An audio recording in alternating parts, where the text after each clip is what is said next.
কম যে দেশগুলোতে বাজেট বরাদ্দ হয় শিক্ষা খাতে বাংলাদেশ তার মধ্যে। সবচেয়ে কম যে দেশগুলোতে বাজেট বরাদ্দ হয় শিক্ষা খাতে বাংলাদেশ তার মধ্যে। সরকারকে একটি প্রশ্নের সম্মুখীন করতে চায়, এখন পর্যন্ত কেন শিক্ষার্থীরা সমস্ত বই পায়নি? একবারের পর একবার ডেট দেওয়া হচ্ছে, একবারের পর একবার ডেট দেওয়া হচ্ছে, ডেট পিছিয়ে যাচ্ছে, কারো কোনো ভ্রুক্ষেপ নেই। শিক্ষার্থীরা স্কুলে যাচ্ছেন, ফিরে আসছেন, ক্লাস হচ্ছে না, এবং এইভাবে তারা বছরের একটা প্রান্ত শেষ করছে। এটা তো কোনো দেশের একটা শিক্ষা চলতে পারে না। বিভিন্ন রাজনৈতিক অভিলাষের কারণে সামাজিক খাত, বিশেষ করে শিক্ষা খাত বঞ্চিত হয়েছে, তার পর্যাপ্ত বরাদ্দ পায়নি। সেই জায়গাটি বা সেই ক্ষতটি যাতে এবারের বাজেটে আমরা যাতে না দেখি। আমরা এবারের বাজেটে সামাজিক খাতে, বিশেষ করে শিক্ষা খাতে যে সরকারের যে ভবিষ্যৎ লক্ষ্য ছিল ইউনিসেফের টার্গেট অনুযায়ী যে 3% অফ দ্য জিডিপি সে ধাপে ধাপে বাজেট বরাদ্দ বাড়িয়ে নিয়ে যাবে, সেটির একটি রিফ্লেকশন আমরা আমাদের এবারের বাজেটে আমরা দেখতে চাই। কিন্তু এখন কত বরাদ্দ রয়েছে আপনারা ইতিমধ্যেই জেনেছেন ডক্টর মুস্তাফিজের প্রেজেন্টেশন থেকে। এখন এটা 1.67%, 1.7%-এর মতো। সুতরাং এটাকে দ্বিগুণের মতো না বাড়ালে এই বরাদ্দটি সেই জায়গায় পৌঁছবে না। সুতরাং আমাদের প্রথম প্রত্যাশা থাকবে যে পূর্ববর্তী সরকারগুলোর মতো যাতে একই ধাঁচের আরেকটি যাতে শিক্ষা বাজেট না হয়। এবং আপনারা জানেন যে সিপিডির একটি গবেষণা থেকে যদি আমি বলি, সবচেয়ে কম যে দেশগুলোতে বাজেট বরাদ্দ হয় শিক্ষা খাতে বাংলাদেশ তার মধ্যে। অর্থাৎ বাংলাদেশ সবচেয়ে নিচে যে 15টি দেশে বাজেট বরাদ্দ হয় তার মধ্যে 11তম দেশ হচ্ছে বাংলাদেশ, যেখানে মাথা পিছু বাজেট বরাদ্দ হচ্ছে $136। সুতরাং আপনি এখান থেকে বুঝতে পারছেন যে শিক্ষা খাতে মাথা পিছু যে বরাদ্দ সেটা চাহিদার থেকে খুবই অপ্রতুল। আমি প্রায়শই একটা কথা বলি, আপনাদের মিডিয়া রিপোর্টে আমি যদি কখনো দেখি যে একটি স্কুলের বাচ্চারা স্কুলের ছাদ উড়ে গেছে বা ছাদ নেই বা খোলা জায়গায় পড়ছে, আমি সবচেয়ে বেশি মর্মাহত। আমাদের দেশে যেভাবে বাজেটের অপচয় হয় বিভিন্ন খাতে, সেই রকম একটি জায়গায় যদি এখন পর্যন্ত প্রাইমারি স্কুল বা মাধ্যমিক স্কুলগুলোকে বা শিক্ষার্থীদের মাথায় ছাদ দিতে না পারে, এটা সরকারের একটা সবচেয়ে বড় ব্যর্থতা হবে। সুতরাং আমি এটি নিশ্চিত বলতে চাই যে সরকারের উচিত হবে যে প্রাথমিক মাধ্যমিক যে কোনো পর্যায়ে রয়েছে শিক্ষার্থীদের জন্য তাদের ছাদ যেন নিশ্চিত হয়, তাদের জন্য উপযুক্তভাবে বইপত্র নিশ্চিত হয়, উপযুক্তভাবে বেঞ্চ বা এগুলো যাতে নিশ্চিত হয়, সেটি দেখার দায়িত্ব এই সরকারের জন্য একটি গুরুত্বপূর্ণ দিক বলে আমি মনে করি। এবং একই সাথে আমি সরকারকে একটি প্রশ্নের সম্মুখীন করতে চাই, এখন পর্যন্ত কেন শিক্ষার্থীরা সমস্ত বই পায়নি? একবারের পর একবার ডেট দেওয়া হচ্ছে, একবারের পর একবার ডেট দেওয়া হচ্ছে, ডেট পিছিয়ে যাচ্ছে, কারো কোনো ভ্রুক্ষেপ নেই। শিক্ষার্থীরা স্কুলে যাচ্ছেন, ফিরে আসছেন, ক্লাস হচ্ছে না, এবং এইভাবে তারা বছরের একটা প্রান্ত শেষ করছে।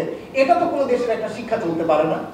সুতরাং আমার প্রথম প্রশ্ন অন্তর্বর্তী সরকারের কাছে, কেন এখন পর্যন্ত সমস্ত বই শিক্ষার্থীদের কাছে দেওয়া যায়নি, এবং সেইটির জবাবদিহিতা আমি শিক্ষা উপদেষ্টার কাছে আমি রাখতে চাই।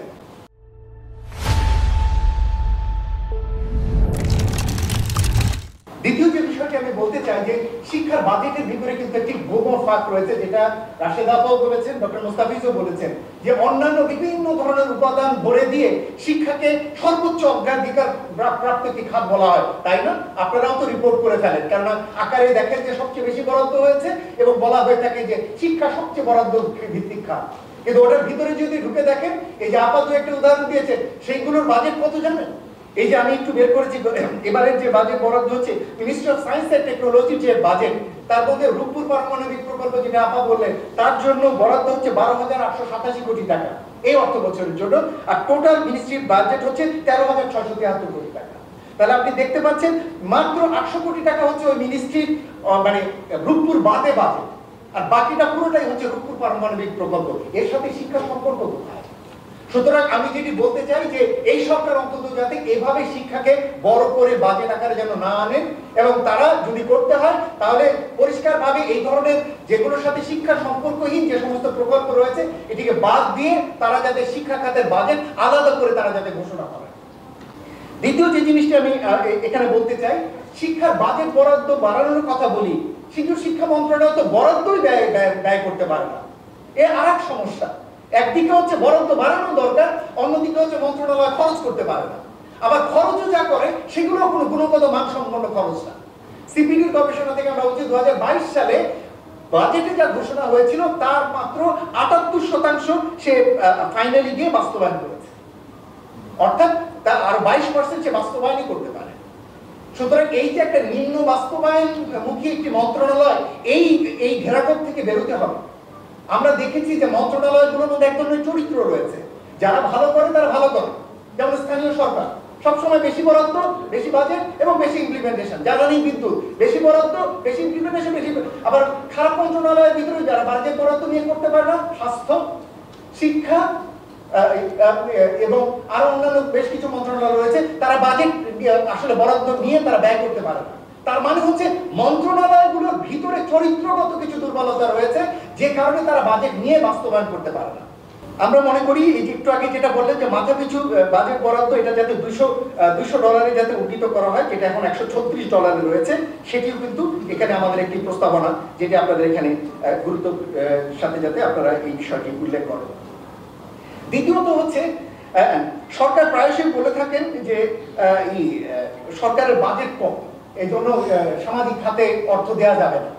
আমরা মনে করি যে এই অভিযোগ এইবারের বাজেটে যাতে আর না থাকে। এবার অবকাঠামোর এত রাগঢাক নেই, সুতরাং প্রচুর প্রকল্প নেওয়া অবকাঠামো খাতে, রাজনৈতিক বিবেচনায় প্রচুর রাস্তাঘাটে ব্রিজের জন্য প্রকল্প নেওয়া, সেটি নেই। সুতরাং এবার যাতে শিক্ষা খাতে যাতে পর্যাপ্ত বরাদ্দ যাতে পাওয়া যায়, সেটি আমরা দেখতে চাই এই গভর্নমেন্টের কাছ থেকে। এবং একই সাথে আমরা মনে করি যে প্রস্তাবনাটি ক্যাবিনেট থেকে দেওয়া হয়েছে, সেস ট্যাক্স, এটি যাতে ইনকাম ট্যাক্সের হাই ইনকাম স্ট্র্যাটা যেটি রয়েছে তাদের উপরে যাতে অন্তত প্রাথমিকভাবে 0.5% আকারে যাতে এরকম একটি সেস ট্যাক্স এবারের বাজেটে যাতে ইন্ট্রোডিউস করা হয়। এই সেস ট্যাক্সের বৈশিষ্ট্য কি? এই টাকাটি শুধুমাত্র যে খাতের জন্য, ওই খাতের জন্য ব্যবহার করতে হয়।